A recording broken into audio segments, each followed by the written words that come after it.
अस्सलाम वालेकुम व्यूअर्स आज की इस वीडियो में हम एक बहुत ही ज़्यादा famous book think grow and reach को डिस्कस करेंगे। इसके ऑथर हैं नेपोलियन हिल।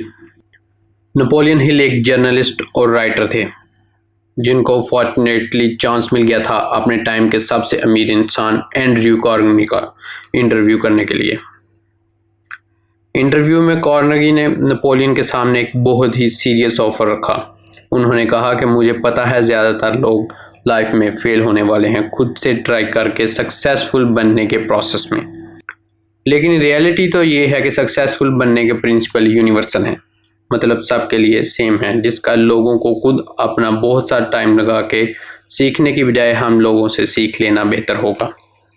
इसलिए मैं चाहता हूँ कि तुम एक ऐसी बुक रेडी करो जिसमें दुनिया के कुछ सबसे सक्सेसफुल लोगों की विजडम और नॉलेज हो, जो लोगों को लाइफ में जल्दी सक्सेसफुल बनने में मदद करे। मैं तुम्हें दुनिया के कुछ सक्सेसफुल लोगों से मिलने का मौका दिलाऊंगा, उनसे कांटेक्ट करवा के, लेकिन उसके लिए मैं तुम्हें सिर्फ ट्रैवलिंग के पैसे ही दूंगा और कुछ भी नहीं। तो क्या तुम ये ऑफ़र एक्सेप्ट करना पसंद करोगे? नेपोलियन ने फ़ौरन उनका ये ऑफ़र एक्सेप्ट कर लिया, जिसके बाद उन्होंने 20 साल रिसर्च की और दुनिया के 500 सबसे रिच और सक्सेसफुल इंसानों का इंटरव्यू लेते हुए और एक कमाल की बुक बनाई, जिसकी समरी मैं आपको दे रहा हूँ। इस बुक में नेपोलियन ने रिच और सक्सेसफुल बनने के 13 असूल बताए हैं। तो पहला असूल है डिज़ायर, बर्निंग डिज़ायर। अपने किसी भी सपने को पूरा करने का जो पहला स्टेप होता है वो है एक बहुत ज़्यादा स्ट्रॉन्ग डिज़ायर होना उस चीज़ के लिए, ना कि बस विश करना। डिज़ायर कोई विश नहीं होती, ना ही डिज़ायर कोई उम्मीद होती है। डिज़ायर मतलब वो चीज़ आपको किसी भी हालत में चाहिए और आप वो अचीव करके ही रहोगे। फॉर एग्ज़ाम्पल, ज़्यादातर लोग एक स्पोर्ट्स कार को देखते हैं तो वो विश करते हैं काश मेरे पास भी एक ऐसी महंगी गाड़ी होती, जबकि दूसरी तरफ स्ट्रॉन्ग डिज़ायर रखने वाले लोग कुछ ऐसा सोचते हैं, ये फरारी एंजो मुझे बहुत पसंद है और मैं पक्का एक दिन इसे खरीद कर ही रहूँगा, फिर चाहे कुछ भी हो जाए। और ऐसे ही लोग होते हैं जो इस सोच को पॉसिबल करके दिखाते हैं, क्योंकि फैक्ट ये है कि जितना ज़्यादा स्ट्रॉन्ग एक इंसान का डिज़ायर होगा अपने गोल को अचीव करने का, उतने ज़्यादा उसके चांस भी होंगे उसको पूरा करने के। ऑथर कहते हैं कि इस प्रिंसिपल का यूज़ हम अपने पैसे कमाने के डिज़ायर को पूरा करने के लिए भी कर सकते हैं, बस इन 6 स्टेप को फॉलो करके, जो कि हैं। Step 1, fix the amount of money you want. Decide करो एग्जैक्ट कि आपको कितने पैसे कमाने हैं। ऐसा नहीं कि आप बस ये बोल रहे होंगे आपको बहुत पैसे कमाने हैं और कोई एग्जैक्ट अमाउंट नहीं है। जब तक आप ये इम्पोर्टेंट बात डिसाइड नहीं करोगे तब तक आप उस भटकती हुई शिप जैसे रहोगे जो समुंदर में निकल तो गई है बट उसे अपना डेस्टिनेशन ही नहीं पता, और जिसकी वजह से उसके डूबने के चांस भी बहुत ज़्यादा हैं। इसलिए ज़रूरी है कि आप एग्जैक्ट अमाउंट डिसाइड करो जो आपको लाइफ खुशी से जीने के लिए चाहिए ही चाहिए।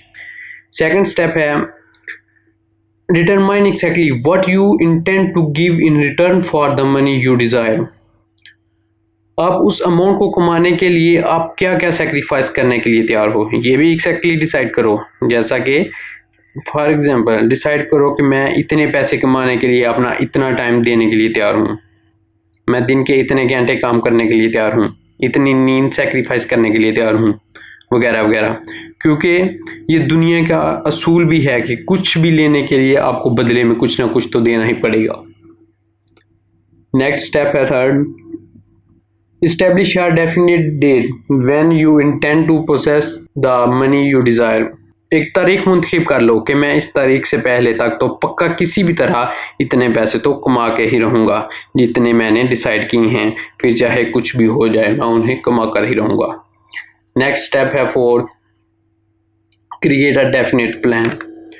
अब एक प्लान बनाओ, जैसे भी बना सकते हो, और फिर फ़ौरन उस प्लान पे काम करना स्टार्ट कर दो। ज़रा भी इंतज़ार मत करो कि मैं और अच्छा प्लान बना के या फिर एक परफेक्ट प्लान बना के स्टार्ट करूँगा, क्योंकि परफेक्ट प्लान जैसी कोई चीज़ नहीं होती। इसीलिए बस फ़ौरन एक्शन लेना स्टार्ट कर दो। नेक्स्ट स्टेप है फिफ्थ, राइट डाउन एवरीथिंग। एक बुक में अच्छे से ये चारों पॉइंट्स के आंसर लिखो, और पक्का लिखो ही, क्योंकि ये आपको डायरेक्ट स्टार्ट देगा जो आपको आगे बढ़ने में बहुत हेल्प करेगा। नेक्स्ट है रीड इट डेली। सारी चीज़ें जो आपने लिखी होंगी उनको रोज़ दिन में एटलीस्ट 2 टाइम देखो और ज़ोर से पढ़ो, बार बार रिपीट करो, क्योंकि ऐसा करने से आपके सबकॉन्शियस माइंड तक बैठ जाएगी, जो बहुत ज़रूरी है to think and grow rich. जो सेकंड प्रिंसिपल है वो है faith. Believe that you will achieve it. Desire बहुत ज़रूरी है, लेकिन सिर्फ डिज़ायर से कुछ नहीं होगा जब तक आपको यकीन नहीं हो जाता कि आप अपने गोल को अचीव कर लोगे।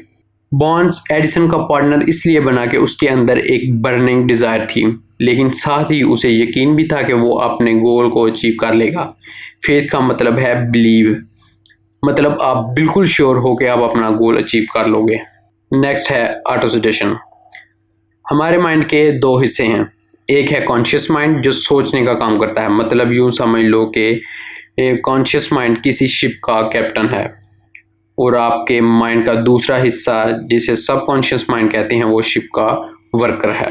वो सारे काम करता है जो कॉन्शियस माइंड अपने वर्कर सबकॉन्शियस माइंड को जो भी काम देता है वो उसे फ़ौरन करता है। जैसा कि आप ब्रश करते हो, शूलेस बांधते हो, कपड़े पहनते हो, इन सब चीज़ों के लिए आपको सोचना नहीं पड़ता, क्योंकि ये सब चीज़ें आप इतनी बार कर चुके हो कि ये अब आपके सबकॉन्शियस माइंड में स्टोर हो चुकी हैं, आपके सबकॉन्शियस माइंड का हिस्सा बन चुकी हैं। लेकिन कोई भी चीज़ पहले आपके कॉन्शियस माइंड से गुजरती है और फिर सबकॉन्शियस माइंड में जाती है।